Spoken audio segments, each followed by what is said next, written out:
નમસ્કાર વિદ્યાર્થી મિત્રો, આપ સૌ જાણો છો કે સેમેસ્ટર 6ની પરીક્ષા એ ઓનલાઈન મોડમાં લેવાવાની છે અને સેમેસ્ટર 6માં બહુ જ મહત્ત્વનું પેપર એટલે ઐતિહાસિક પદ્ધતિ 2. આ પેપરની અંદર પ્રશ્નો બહુ ઓછા છે, પણ આ વિડીયોની અંદર મેં અતિ મહત્ત્વપૂર્ણ પ્રશ્નોનો સમાવેશ કર્યો છે. કોઈ પણ યુનિવર્સિટી હશે તો પણ આમાંથી મોટાભાગના પ્રશ્નો તમને જોવા મળશે. તમામ યુનિવર્સિટીઓના અભ્યાસક્રમને ધ્યાનમાં રાખીને બનાવેલો છે આ વિડીયો, અને જે વિદ્યાર્થીઓ 100% માર્ક્સ લાવવા ઈચ્છતા હોય એ વિદ્યાર્થીઓએ આ વિડીયો ખાસ જોવો. તો ચાલો શરૂ કરીએ. પહેલો પ્રશ્ન છે, રાષ્ટ્રીય દફતર ભંડારની સ્થાપના ક્યારે થઈ હતી? તો નેશનલ આર્કાઇવ્સ રાષ્ટ્રીય દફતર ભંડારની સ્થાપના 1937માં થઈ હતી. દિલ્હી મુકામે થઈ હતી. રાષ્ટ્રીય દફતર ભંડાર દિલ્હીના મકાનમાં ખાલી જગ્યા જેટલા ગ્રંથો અને ખાલી જગ્યા કરતાં વધારે નકશાઓ રાખવામાં આવ્યા છે. તો નેશનલ આર્કાઇવ્સ દિલ્હીની અંદર 32 લાખ જેટલા ગ્રંથો અને 20,000 કરતાં વધારે નકશાઓ રાખવામાં આવ્યા છે. ગુજરાત રાજ્ય દફતર ભંડારને આશ્રયે વડોદરા કચેરી દ્વારા કેટલા ગ્રંથો પ્રકાશિત કરવામાં આવ્યા છે? તો વડોદરા કચેરી દ્વારા અત્યાર સુધીમાં 12 ગ્રંથો પ્રકાશિત કરવામાં આવ્યા છે. રાષ્ટ્રીય દફતર ભંડારનું મુખ્ય મથક ખાલી જગ્યામાં છે. નેશનલ આર્કાઇવ્સ દિલ્હીનું મુખ્ય મથક ક્યાં છે? તો દિલ્હી ખાતે છે. ગુજરાત રાજ્ય દફતર ભંડારની ખાલી જગ્યા ફાઇલો ગુજરાતના જુદા જુદા શહેરોમાં સાચવવામાં આવી છે. તો ગુજરાત રાજ્ય દફતર ભંડારની લગભગ 1,02,00,000 ફાઇલો છે એ ગુજરાતના જુદા જુદા શહેરોમાં સાચવવામાં આવી છે. ભારતમાં ઈસ્ટ ઇન્ડિયા કંપનીના વહીવટકાળ દરમિયાન કયા દફતર ભંડારની ઇમારતનું બાંધકામ થયું હતું? તો ઈસ્ટ ઇન્ડિયા કંપનીના શાસનકાળ દરમિયાન સૌ પ્રથમ કલકત્તાની અંદર દફતર ભંડારની ઇમારતનું બાંધકામ થયું હતું. ગુજરાત રાજ્ય દફતર ભંડારની ગાંધીનગરની કચેરીમાં ખાલી જગ્યાથી વધારે સંદર્ભ પુસ્તકો રાખવામાં આવ્યા છે. તો ગુજરાત રાજ્ય દફતર ભંડારની જે ગાંધીનગરની કચેરી છે એમાં 22,000થી પણ વધારે સંદર્ભ પુસ્તકો રાખવામાં આવ્યા છે. રાષ્ટ્રીય દફતર ભંડારમાં સૌથી જૂની ખાલી જગ્યા લિપિમાં લખાયેલી ગિલગિટની હસ્તપ્રત છે. તો રાષ્ટ્રીય દફતર ભંડારમાં સૌથી જૂની બ્રાહ્મી લિપિમાં લખાયેલી ગિલગિટની હસ્તપ્રત છે. દિલ્હીની રાષ્ટ્રીય દફતર ભંડારની ઇમારતનું બાંધકામ કયા ઇજનેરે કર્યું હતું? તો રાષ્ટ્રીય દફતર ભંડારની ઇમારતનું બાંધકામ એડવિન લુટિન્સ દ્વારા કરવામાં આવ્યું હતું. મદ્રાસ દફતર ભંડારની સ્થાપના ક્યારે થઈ હતી? 1909માં થઈ હતી. ખાનગી પત્રો એ ઇતિહાસના ખાલી જગ્યા સાધનો તરીકે ઓળખાય છે. તો ખાનગી પત્રો એ ઇતિહાસના પ્રાથમિક સાધનો તરીકે ઓળખાય છે. કેટલીક જગ્યાએ આ તમને સેકન્ડરી સોર્સિસ તરીકે પણ જોવા મળશે. રાષ્ટ્રીય દફતર ભંડાર દિલ્હીના મકાનમાં ખાલી જગ્યા જેટલી ફાઇલો છે? તો 28,535 જેટલી ફાઇલો નેશનલ આર્કાઇવ્સની અંદર છે. રાષ્ટ્રીય દફતર ભંડારને અંગ્રેજી ભાષામાં ખાલી જગ્યા તરીકે ઓળખાય છે. તો એ નેશનલ આર્કાઇવ્સ ઓફ ઇન્ડિયા એટલે ભારતીય રાષ્ટ્રીય દફતર ભંડાર. ભારતની સરકારે ઈસવીસન ખાલી જગ્યામાં દફતર ભંડારને વિકસાવવા માટે કાયદો ઘડ્યો. તો ભારતની સરકારે 1972ની સાલમાં દફતર ભંડારને વિકસાવવા માટેનો કાયદો ઘડ્યો હતો.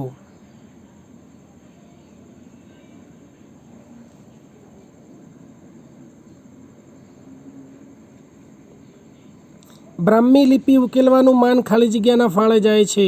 તો બ્રાહ્મી લિપિ ઉકેલવાનું માન એ જેમ્સ પ્રિન્સેપના ફાળે જાય છે, જેણે 1837ની અંદર બ્રાહ્મી લિપિ ઉકેલી હતી. ગુજરાત રાજ્ય દફતર ભંડારની કામગીરી સમગ્ર રાજ્યમાં ગોઠવાય તે માટે તમામ જિલ્લાઓને કેટલા વર્તુળમાં વહેંચવામાં આવ્યા છે? તો 3 વર્તુળની અંદર વહેંચવામાં આવ્યા છે. આઝાદી પહેલાં ઈસ્ટ ઇન્ડિયા કંપનીના દફતરનું નામ શું હતું? Imperial record department. આઝાદી પહેલાં, આઝાદી પછી થઈ ગયું national archives of India. Gujarat રાજ્ય દફતર ભંડારના રેકોર્ડને ખાલી જગ્યામાં સાચવવાની વ્યવસ્થા કરવામાં આવી છે. તો ગુજરાત રાજ્ય દફતર ભંડારનું જે મુખ્ય મથક છે એ ગાંધીનગર ખાતે આવેલું છે અને ત્યાં આગળ રેકોર્ડને સાચવવાની વ્યવસ્થા એક આખી અલગ કચેરી છે. ગુજરાત રાજ્ય દફતર ભંડારની દક્ષિણ વર્તુળ દફતર કચેરી ખાલી જગ્યા મુકામે રાખવામાં આવી છે. તો દક્ષિણ વર્તુળ દફતર કચેરી વડોદરા ખાતે છે. ગુજરાત રાજ્ય દફતર ભંડારની ઉત્તર વર્તુળ દફતર કચેરી ક્યાં છે? તો ઉત્તર વર્તુળ દફતર કચેરી અમદાવાદ ખાતે છે. રાષ્ટ્રીય દફતર ભંડારમાં 1854ના ચાર્લ્સ વુડ ખરીતાના ખાલી જગ્યા રોલ મોજૂદ છે. તો ચાર્લ્સ વુડના ખરીતાના 4 રોલ મોજૂદ છે આજે પણ નેશનલ આર્કાઇવ્સમાં. ગુજરાત રાજ્ય દફતર ભંડારની પશ્ચિમ વર્તુળ દફતર કચેરી ખાલી જગ્યા મુકામે રાખવામાં આવી છે. તો પશ્ચિમ વર્તુળ દફતર કચેરી એ રાજકોટ મુકામે રાખવામાં આવી છે. ગિરનારના શિલાલેખ ઉપર મૌર્ય રાજવી ખાલી જગ્યાની 14 ધર્મ આજ્ઞાઓ કોતરવામાં આવી છે. આપણને ખ્યાલ છે કે ગિરનારનો શિલાલેખ એ સમ્રાટ અશોકનો શિલાલેખ છે અને એના ઉપર મૌર્ય રાજવી સમ્રાટ અશોકની 14 ધર્મ આજ્ઞાઓ કોતરવામાં આવી છે. ગિરનારનો શિલાલેખ કઈ લિપિમાં કોતરેલો હતો? ગિરનારનો શિલાલેખ બ્રાહ્મી લિપિમાં કોતરેલો હતો અને એને ઉકેલવાનું કામ 1837ની અંદર જેમ્સ પ્રિન્સેપે કર્યું હતું. પાદનોદ મૂકવાની મુખ્યત્વે કેટલી પદ્ધતિઓ જોવા મળે છે? તો પાદનોદ મૂકવાની મુખ્યત્વે 4 પદ્ધતિઓ જોવા મળે છે. એક તો પાનાને અંતે, બીજું પ્રકરણને અંતે, ત્રીજું પુસ્તકને અંતે અને ચોથું લખાણની સાથે સાથે. આમ પાદનોદ મૂકવાની કુલ 4 પદ્ધતિઓ જોવા મળે છે. ડૉક્ટર આર.સી. મજુમદારના પુસ્તક ખાલી જગ્યામાં ઈસવીસન 1857ના વિપ્લવ વિશે ટીકાત્મક અહેવાલ રજૂ કરવામાં આવ્યો છે. તો એ આર.સી. મજુમદારનું પુસ્તક છે the sepoy mutiny and revolt of 1857. The sepoy mutiny and revolt of 1857ની અંદર 1857ના વિપ્લવ વિશે ડૉક્ટર આર.સી. મજુમદારે ટીકાત્મક અહેવાલ રજૂ કર્યો છે. પાદનોદના વ્યવહારી ઉપયોગમાં શાનો ઉપયોગ કરવામાં આવે છે? તો પાદનોદના વ્યવહારી ઉપયોગમાં પૂર્વોક્ત અને એજન્ટનો ઉપયોગ કરવામાં આવે છે. કોઈ એકના એક પુસ્તકનો સતત બીજી વખત જ્યારે ઉપયોગ કરવામાં આવે ત્યારે આપણે પૂર્વોક્ત અને એજન્ટનો ઉપયોગ કરીએ છીએ ફૂટનોટમાં. મૌર્ય સમયમાં અસામાજિક તત્વોને શિક્ષા કરવા માટે કઈ અદાલતો રચવામાં આવી હતી? તો મૌર્ય સમયની અંદર અસામાજિક તત્વોને શિક્ષા કરવા માટે કંટક શોધન નામની અદાલતો રચવામાં આવી હતી. ડૉક્ટર આર.સી. મજુમદારે મોગલ યુગના વિવિધ પાસાઓનું વિસ્તૃત વિવેચન કયા ગ્રંથમાં રજૂ કર્યું છે? તો મોગલ સામ્રાજ્ય નામનો ગ્રંથ લખ્યો છે આર.સી. મજુમદારે. એની અંદર મોગલ યુગના વિવિધ પાસાઓનું વિસ્તૃત વિવેચન કર્યું છે. ગુજરાત રાજ્ય દફતર ભંડારની વડી કચેરી ક્યાં આવેલી છે? તો વડી કચેરી જે છે એ ગાંધીનગરમાં આવેલી છે. ડૉક્ટર આર.સી. મજુમદારે ખાલી જગ્યા પર મહાનિબંધ લખી પીએચડીની ડિગ્રી મેળવી હતી. એમનો પીએચડીનો વિષય હતો પ્રાચીન ભારતમાં સંઘ જીવન, the corporate life in ancient India. Corporate life in ancient India એટલે કે પ્રાચીન ભારતમાં સંઘ જીવન એ વિષય ઉપર ડૉક્ટર આર.સી. મજુમદારે મહાનિબંધ લખી અને પીએચડીની ડિગ્રી પ્રાપ્ત કરી હતી. નહેરુ સ્મૃતિ સંગ્રહાલય અને ગ્રંથાલય ક્યાં આવેલું છે? તો નહેરુ સ્મૃતિ સંગ્રહાલય અને ગ્રંથાલય નવી દિલ્હી ખાતે આવેલું છે. રોયલ એશિયાટિક સોસાયટીનું માનદ સભ્યપદ કોને મળ્યું હતું? તો ડૉક્ટર આર.સી. મજુમદારને રોયલ એશિયાટિક સોસાયટીનું માનદ સભ્યપદ મળ્યું હતું. આર.સી. મજુમદારનો જન્મ ક્યાં થયો હતો? ઈસવીસન 1888ની અંદર થયો હતો.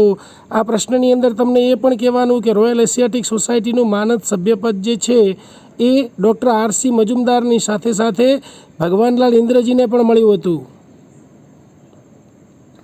ભારતીય વિદ્યા ભવને ભારતના ઇતિહાસ અને સંસ્કૃતિને લગતા કુલ કેટલા ગ્રંથો બહાર પાડ્યા છે? તો ભારતીય વિદ્યા ભવને ભારતીય ઇતિહાસ અને સંસ્કૃતિને લગતા કુલ 11 ગ્રંથો બહાર પાડ્યા છે. ભારતીય વિદ્યા ભવન ગ્રંથમાળાના સંપાદક તરીકે કોણે 11 ગ્રંથો બહાર પાડ્યા હતા? તો 11 ગ્રંથો આર.સી. મજુમદારે બહાર પાડ્યા હતા. આર.સી. મજુમદારે કયો ગ્રંથ લખ્યો છે? વૈદિક યુગ. બીજા પણ ઘણા લખ્યા છે. સૌ પ્રથમ બ્રાહ્મી લિપિ ઉકેલવાનું માન કોને ફાળે જાય છે? તો 1837ની અંદર જેમ્સ પ્રિન્સેપે બ્રાહ્મી લિપિ ઉકેલી હતી. ડૉક્ટર હરિપ્રસાદ શાસ્ત્રીને 1960ની અંદર કયો સુવર્ણચંદ્રક એનાયત થયો હતો? તો તો હરિપ્રસાદ શાસ્ત્રીને 1960ની અંદર રણજીતરામ સુવર્ણચંદ્રક એનાયત થયો હતો અને એની પહેલાં 1958ની અંદર નર્મદ સુવર્ણચંદ્રક પણ એમને એનાયત થયો હતો. રાષ્ટ્રીય દફતર ભંડાર ક્યાં આવેલું છે? તો દિલ્હી ખાતે આવેલું છે. LD ઇન્સ્ટિટ્યૂટ ઓફ ઇન્ડોલોજી ક્યાં આવેલું છે? તો LD ઇન્ડોલોજી અમદાવાદ ખાતે આવેલું છે. LD ઇન્સ્ટિટ્યૂટ ઓફ ઇન્ડોલોજીનું ફૂલ ફોર્મ છે Lalbhai Dalpatbhai institute of Indology. Gujarat યુનિવર્સિટીની સામે જ છે, જોવા જેવું છે. ગિરનારના શિલાલેખ ઉપર પ્રાચીન યુગના કેટલા રાજાઓનો ઉલ્લેખ થયેલો જોવા મળે છે? તો ગિરનારના શિલાલેખ ઉપર પ્રાચીન યુગના 3 રાજાઓનો ઉલ્લેખ થયેલો છે. RC મજુમદારે કઈ યુનિવર્સિટીના ઉપકુલપતિ તરીકે કામગીરી બજાવી હતી? તો એમણે ઢાકા યુનિવર્સિટીના ઉપકુલપતિ તરીકે RC મજુમદારે સેવા બજાવી હતી. RC મજુમદારનો જન્મ ક્યાં થયો હતો? RC મજુમદારનો જન્મ ફરીદપુરમાં થયો હતો. એટલે ઘણી વખત એવો પણ પ્રશ્ન પૂછાય છે કે તેઓ ફરીદપુર યુનિવર્સિટીના કુલપતિ હતા, તો એ ખોટું. તેઓ ફરીદપુરના નહીં પણ ઢાકા યુનિવર્સિટીના ઉપકુલપતિ હતા. ભોજે અધ્યયન સંશોધન વિદ્યાભવન ક્યાં આવેલું છે? તો ભોજે વિદ્યાભવન એ અમદાવાદમાં આવેલું છે. આશ્રમ રોડ ઉપર આવેલું છે, HK આર્ટ્સ કોલેજની પાછળના ભાગમાં, અંદરના ભાગમાં. LD ઇન્સ્ટિટ્યૂટ ઓફ ઇન્ડોલોજીની સ્થાપના ક્યારે થઈ હતી? 1984ની અંદર LD institute of Indology, Lalbhai Dalpatbhai institute of ઇન્ડોલોજીની સ્થાપના થઈ હતી. RC મજુમદારનો ગ્રંથ કયો છે? વૈદિક યુગ છે. બીજા પણ છે. ભારત સરકારે કયા વર્ષે દફતર ભંડાર વિકસાવવાનો કાયદો ઘડ્યો હતો? તો ભારત સરકારે ઈસવીસન 1972ની અંદર દફતર ભંડાર વિકસાવવાનો કાયદો રચ્યો હતો. આંતરરાષ્ટ્રીય દફતર ભંડાર દિવસની ઉજવણી કયા દિવસે કરવામાં આવે છે? ઇતિહાસના વિદ્યાર્થી તરીકે આ પ્રશ્ન આવડવો જોઈએ. 9મી જૂને આંતરરાષ્ટ્રીય દફતર ભંડાર દિવસની ઉજવણી કરવામાં આવે છે. RC મજુમદારનો ગ્રંથ કયો છે? વૈદિક યુગ. આ વારંવાર આવી ગયો છે ક્વેશ્ચન. પાદનોંધ એટલે શું? બહુ સરસ ક્વેશ્ચન છે કે સામાન્ય રીતે ઇતિહાસકાર પોતાના કોઈ વિશિષ્ટ કથનને, સામાન્ય ન હોય એવું, સામાન્યથી અલગ હોય એવું વિશિષ્ટ કથનને મૌલિક આધાર આપવા માટે અને સંદર્ભ આપવા માટે પોતાના પુસ્તક કે સંશોધન લેખનના પાનાને અંતે જે ટૂંકી નોંધ કરે છે એને પાદનોંધ કહેવાય છે. આ પાદનોંધ જે છે એ લખાણની સાથે સાથે પણ અપાય, પાનાને અંતે પણ અપાય, પુસ્તકને અંતે પણ અપાય અને પ્રકરણને અંતે પણ અપાય. મૂળ એ કે ઇતિહાસકાર પોતાના કોઈ વિશિષ્ટ કથનને મૌલિક આધાર આપવા માટે જે ટૂંકી નોંધનો ઉલ્લેખ કરે છે એને પાદનોંધ તરીકે ઓળખવામાં આવે છે. મહારાષ્ટ્ર રાજ્ય દફતર ભંડારનું મુખ્ય મથક ખાલી જગ્યામાં છે. તો મહારાષ્ટ્ર રાજ્ય દફતર ભંડારનું મુખ્ય મથક એ મુંબઈ ખાતે આવેલું છે. પાદનોંધની કોઈ એક પદ્ધતિ જણાવો. મેં હમણાં જ તમને વાત કરી કે પાદનોંધની 4 પદ્ધતિ છે. પાનાને અંતે, પ્રકરણના અંતે, પુસ્તકને અંતે અને લખાણની અંદર જ્યાં જ્યાં જરૂર હોય વચ્ચે ત્યાં લખાણની સાથે સાથે પણ આપી શકાય. એટલે પાદનોંધની 4 પદ્ધતિઓ છે. પાનાને અંતે, પ્રકરણને અંતે, પુસ્તકને અંતે અને લખાણમાં વચ્ચે જ્યાં જરૂર હોય ત્યાં. પાદનોંધ મૂકવાની કોઈ પણ 2 પદ્ધતિ જણાવો. હમણાં આપણે 4 પદ્ધતિઓ વિશે વાત કરી. તો પાદનોંધ મૂકવા માટેની 2 પદ્ધતિ મુજબ, એક તો પુસ્તકના પાનાના અંતે મૂકવાની પદ્ધતિ, બીજું પ્રકરણના અંતે મૂકવાની પદ્ધતિ, ત્રીજું પુસ્તકના અંતે મૂકવાની પદ્ધતિ અને ચોથું લખાણની અંદર જ્યાં જરૂર હોય ત્યાં મૂકવાની પદ્ધતિ. દફતર ભંડાર એટલે શું? બહુ સરસ ક્વેશ્ચન છે કે દસ્તાવેજોને વૈજ્ઞાનિક પદ્ધતિથી સાચવતી સંસ્થા. કેવી પદ્ધતિથી? વૈજ્ઞાનિક પદ્ધતિથી સાચવતી સંસ્થા કે દસ્તાવેજોના સમૂહને દફતર કહે છે. દફતર કોને કહેવાય? દસ્તાવેજોનો સમૂહ છે અને દફતર કહેવાય.